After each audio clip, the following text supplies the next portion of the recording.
Hey guys, it's Mitch from the Bottom Line View here to give you the second edition of fantasy tips and tricks for your NFL 2016 fantasy season.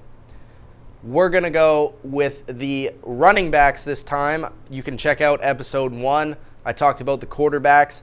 I talked about some of the strategies that I implement myself for this fantasy football season to help you guys win your fantasy league.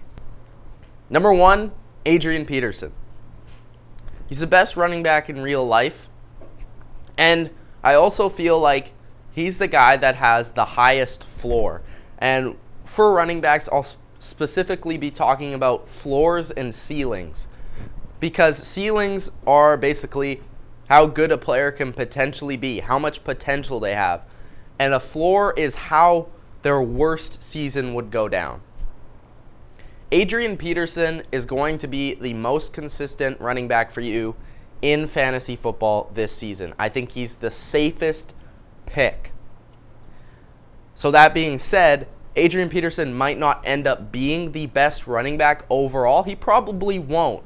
The odds of him being the best running back overall for fantasy are slim, as they are for every running back. But the floor for him is the highest. So you're going to get the most consistent running back in Adrian Peterson. Let's first talk about PPR and standard, because I just gave you my number 1 running back overall for both formats. I think PPR and standard, PPR, if you don't know, is points per reception. Usually you're awarded 1 point per reception for running backs, 4 wide receivers, 4 tight ends. So this is going to change the rankings a lot. This is basically an overall ranking of where I would put them.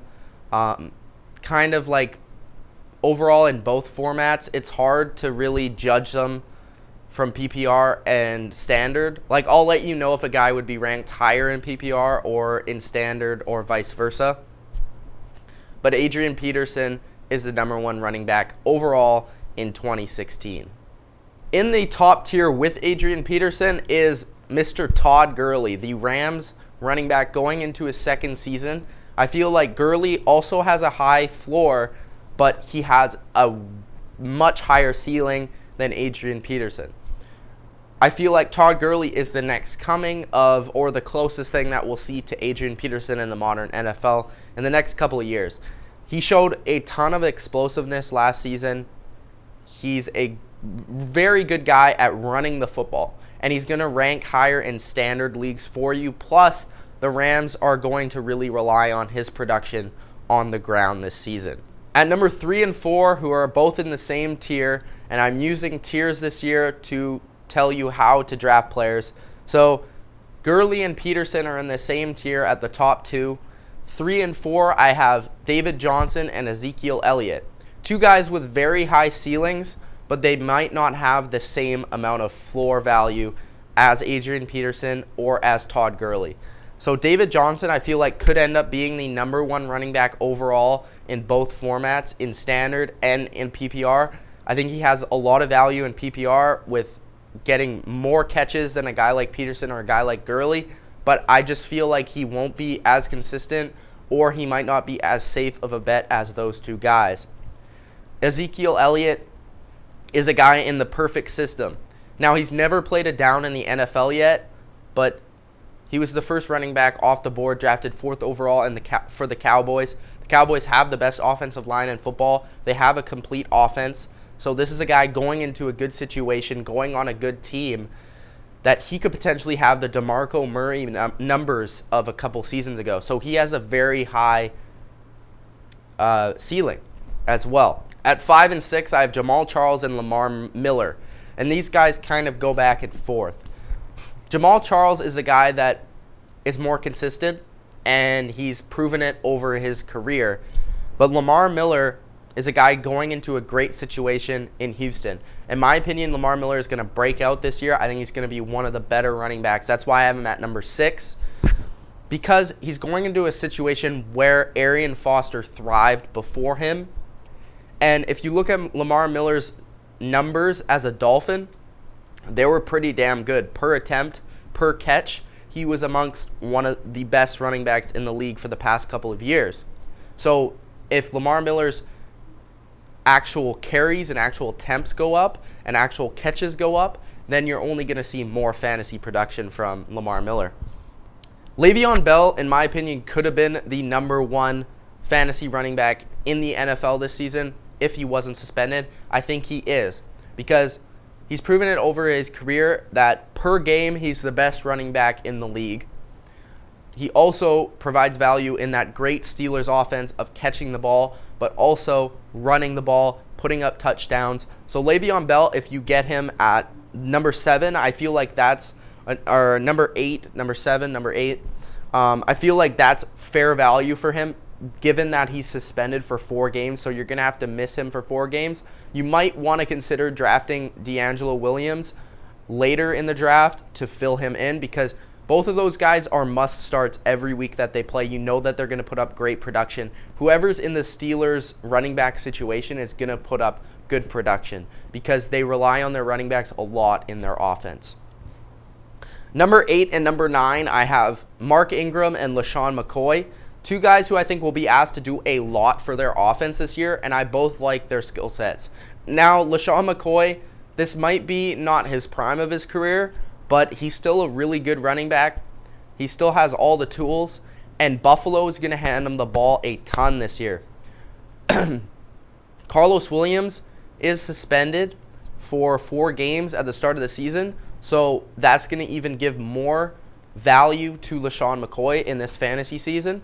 The Bills are going to want to run the rock a ton, and I think that their offense will be fairly good. I actually think the Bills are a team that's competing for the playoffs this year, and I know that Rex Ryan consistently has always had a good running game on his offenses, and he really relies on the running game. So LeSean McCoy will be the lead back for Buffalo, obviously, and one of the top fantasy running backs this season.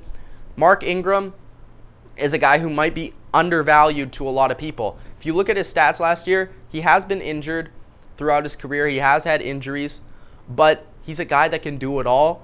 And on the Saints offense, who I think is one of the best offenses in the league with Drew Brees, you know, Mark Ingram's going to catch a lot of passes. He might have caught 70, 80 balls last year. That's how many catches he might have caught last year. So if you're in a PPR league, look for Mark Ingram as your second or maybe even your first running back. I feel like that's a good steal. If he stays healthy, you could be looking at a top 5 PPR running back. Mark Ingram in standard, still think he's pretty good because he's still going to get the most rushing attempts. He's the lead back. He's going to be playing almost every down for the Saints, but not as much value as in PPR. Eddie Lacy, Devontae Freeman, and Doug Martin are all in the same category for me. Doug Martin obviously broke out again. He had a great rookie season. He bounced back last year, and he had a very good season. One thing with Doug Martin is he doesn't catch a lot of passes, so this brings his value down in PPR, but he's still going to get a ton of carries, and he's one of those guys that's going to at least get 20 carries a game. So, and he's probably going to put up 100 yards, so he's consistent in that format, especially in standard. I'd look to draft him in standard more often than in PPR. Eddie Lacy, I think, is a guy that's going to bounce back this year. He had an on and off year last year, but I've heard that he's gotten into better shape, and the Packers offense is going to be great. So Eddie Lacy's only going to get a lot of goal line opportunities, a lot of touchdowns, a lot of catches. Surprisingly, for a big back, Eddie Lacy actually gets a lot of catches. So either way, I feel like Eddie Lacy's a solid option. Devontae Freeman is a guy that I'm a little skeptical about. That's why I moved him down. In a lot of rankings, he's even in the top 7, but I've moved him down around 11th because if you look at the end of last year with Devontae Freeman, he wasn't so good. He got a lot of his points at the beginning of the year, a lot of his touchdowns at the beginning of the year. I feel like Devontae Freeman gives you a lot of value in PPR because he gets a lot of receptions for the Falcons offense, and he's really one of the centerpieces of that offense. So as long as he gets the same amount of attempts, and as long as Coleman doesn't take away from those goal line attempts, I feel like you could even have a steal on your hands in Freeman, who was the #1 running back last year. It's just we're not sure on the floor of Freeman, really. Next, I have Dion Lewis, who I feel like a great option in PPR.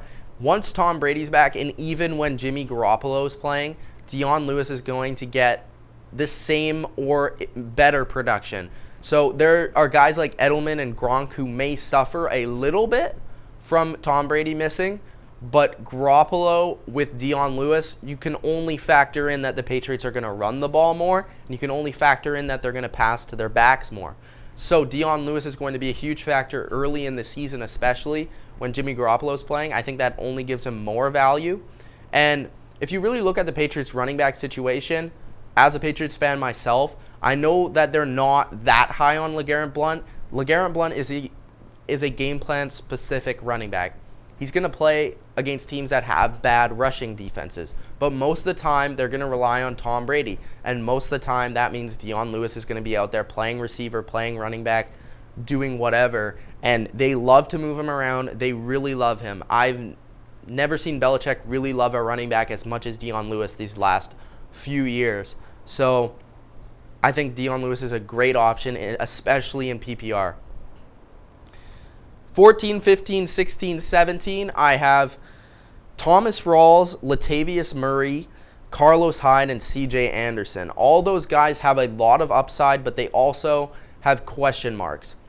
Let's start with Latavius Murray. Latavius Murray is a guy that may get a lot of attempts this year because he's the Oakland's starting running back. But my thing is, he's not, like, he hasn't made the most of it. He hasn't been a upper echelon running back like they expected. So I might be staying away from Latavius Murray this year a little bit. Last year I actually liked him a lot more because I thought that he was a little bit better. But we'll see. I do feel like the Raiders' offense will be very good. So he's an interesting one. Thomas Rawls is awesome. My thing with Thomas Rawls is I'm not sure how the Seahawks are going to implement their offense this year, if they're going to go more in the passing direction with Russell Wilson, or if they're going to get back to their offense like what it was with Marshawn Lynch. But Thomas Rawls, if they have that offense and if he's their new Marshawn Lynch, you could be looking at a huge steal. Carlos Hyde and CJ Anderson are 16 and 17. These two guys have a lot of upside. They're both young, and they've both proven that they can carry the load, but their teams don't really seem to trust them, or they've had injury concerns. Carlos Hyde's had a little bit of injury concerns, and he's really on a bad offense. And CJ Anderson is a guy that their team doesn't seem to trust, or they have a lot of competition in Ronnie Hillman. So I'm kind of staying away from both these guys. If I were going to pick one of these guys, I'd probably lean towards Carlos Hyde, actually, because I just don't trust CJ Anderson's weekly production. And without Peyton Manning there, I feel like their offense is going to suffer a little bit.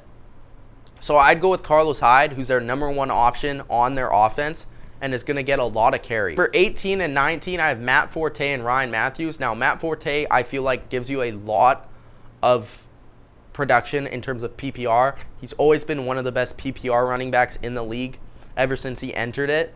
And the Jets, the thing about the Jets, a lot of people are overlooking Matt Forte, but the Jets love to run the ball. They love to use their running backs because they don't have a great quarterback. Now they brought in Fitzpatrick once again, but Forte is going to get a lot of production, guys. He's going to be the starting running back. He's still Matt Forte.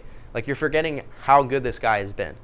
And then with Ryan Matthews, he's taking over. He's going to be the number one back. There's no real dispute about that. Darren Sproles might take away from his catches, which we'll get into a little bit later, but Matthews is still going to get a lot of carries and a lot of attention on the Eagles offense. Number 20 and number 21, I have Jeremy Langford and Jeremy Hill. So both the Jeremys come in here. They're both younger guys. Hill had a great season just a couple years ago, and he let a lot of fantasy owners down last year, and he just was so up and down. But especially in standard, I feel like Hill is still going to get a lot of touchdowns. He's still going to get a lot of carries, and I think he might bounce back this season. I think they might go back to more of running the ball. They got away from that a little bit last year, but they lost a lot of offensive weapons in terms of the passing game for Cincinnati. So they might try and get back to Jeremy Hill. Jeremy Langford's taking over for Matt Forte. And this is one of those guys that he may not be the most talented guy in the world. He's shown flashes, but he's going to have the opportunity. And that's why he's here. Number 22 and 23, I have DeMarco Murray and Danny Woodhead. Now, Danny Woodhead's for the last few years has been one of my favorite guys to pick in PPR leagues. He always gets a ton of catches. Phillip Rivers loves to throw him the ball, and he's still one of my favorite PPR pickups for a running back 2 or 3.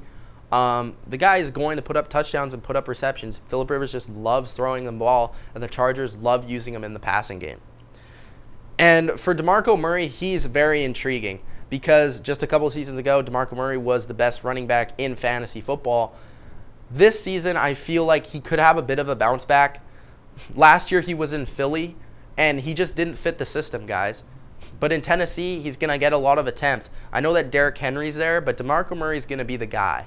So if DeMarco can play the same way he did in Dallas, he might not have the same production because the offense isn't as good, but he'll still be a consistent running back 2 or running back 1 even. He has a high ceiling. And I feel like his floor isn't that bad either. So DeMarco Murray might be a sleeper this year. In the same category next, I have Jonathan Stewart, Melvin Gordon, and Amir Abdullah. Abdullah is a guy that a lot of people thought was going to break out last season because of his great preseason play and everything. But the Lions have never consistently had a great running back since really Barry Sanders in fantasy football. So it's hard for me to say, but I think this guy has the most talent of anybody that they've really had in the last few years, maybe other than Reggie Bush. So I feel like he has a good overall skill set, and I might be taking a chance on him as long as people aren't reaching for him. Amir Abdullah, keep your eyes on him in the preseason. Let's see what the Lions do with their running back situation. Melvin Gordon, of course, I just talked about Danny Woodhead. I think Melvin Gordon has more value for you in a standard league because he's going to probably get more carries. Guys, they invested a ton in him. They made him a high first-round pick. They're going to want to get him a lot of carries. They're going to want to make him their star running back. They want him to be the next LT. It's obvious. He just needs to produce. And it's hard to produce, especially on the ground game. And that's why they went to Danny Woodhead a lot more during the year, is because their offensive line was absolutely destroyed. That's why I think Melvin Gordon is going to have a good season this year, and I think he's a sleeper in fantasy football this year. Jonathan Stewart. I forgot to talk about Jonathan Stewart. Okay, so Stewart had maybe one of his best seasons last year that he's ever had. And the thing about Stewart is he's going to be a consistent guy, especially in standard. He's one of those guys that he's going to get 20 carries. The Panthers love to run the ball. They have a good offense. So Jonathan Stewart is a solid option in standard leagues especially. Probably going to be a really good team, the Panthers are. So look out for Jonathan Stewart scoring a lot of touchdowns this year. Let's go next with Frank Gore, Duke Johnson, and Chris Ivory / TJ Yeldon. Now I have Chris Ivory and TJ Yeldon kind of in the same spot because they're vying for the job of being the starting running back for the Jacksonville Jaguars. Yeldon, of course, was a rookie last year, and I think he offers more in the passing game. So in PPR, he's going to offer you more. But in standard, Chris Ivory's one of the better running backs in the league at just running the football. So if you're going with standard, go with Chris Ivory. If you're going in PPR, go with TJ Yeldon. Frank Gore and Duke Johnson. Duke Johnson I really like in PPR because he's a guy that is going to catch a lot of passes for the Browns. And I think he actually could develop into having a very high ceiling. I think he could be their lead back. I think he could be a really good running back, actually. I see a lot of potential in Duke Johnson. Frank Gore is a guy that has a low floor, or like a high floor. He's a guy that is going to put up he's just going to put up consistent numbers for you every single week. And the goal for fantasy is winning every single week. It's a weekly game. And Frank Gore is going to give you consistent points that you know you can count on. 31, 32, and 33. D'Angelo Williams, Rashad Jennings, Giovanni Bernard. Giovanni Bernard is a PPR guy. Don't draft him in standard. He doesn't get a lot of carries. Unless Jeremy Hill's hurt, I actually think Bernard is more talented. Honestly, honest to God. I think Giovanni Bernard is more talented running back than Jeremy Hill. But the Bengals just tend to go with Jeremy Hill more often, and he's their lead back. But Giovanni Bernard, for me, might be a sleeper PPR pick. Rashad Jennings, he's the lead back for the Giants. He's going to get 20 carries a game. I don't understand why a lot of people are overlooking Rashad Jennings. The Giants' offense is going to be fairly good this year, and he's their lead guy. It's just opportunity over skill a lot of times in fantasy football, especially for running backs. D'Angelo Williams, I discussed him earlier. He's a weekly play when Le'Veon Bell is not there or hurt or suspended or whatever. But when Le'Veon Bell is there, you can forget about D'Angelo Williams. Period. A couple other guys that I really like, especially in PPR, Darren Sproles and Bilal Powell. Sorry if I messed that up. I'm sick. I know you can probably tell. Darren Sproles. He's a guy that's going to come back into his third down role with the Eagles. And Powell, he showed a lot of explosiveness last year. And I had him on a couple of my teams in PPR leagues. And he put up a lot of production for my team. So look out for those two guys, especially in the preseason. Sproles might not play too much in the preseason. We'll see. But he's a solid third down running back. Thanks, guys, for watching. It's Mitch of the Bottom Line View. I hope you guys enjoyed episode 2 of the Fantasy Tips and Tricks series on the Bottom Line View. Subscribe for more fantasy football tips and tricks. And if you have any questions, make sure to comment below. It's Mitch of the Bottom Line View. Peace out.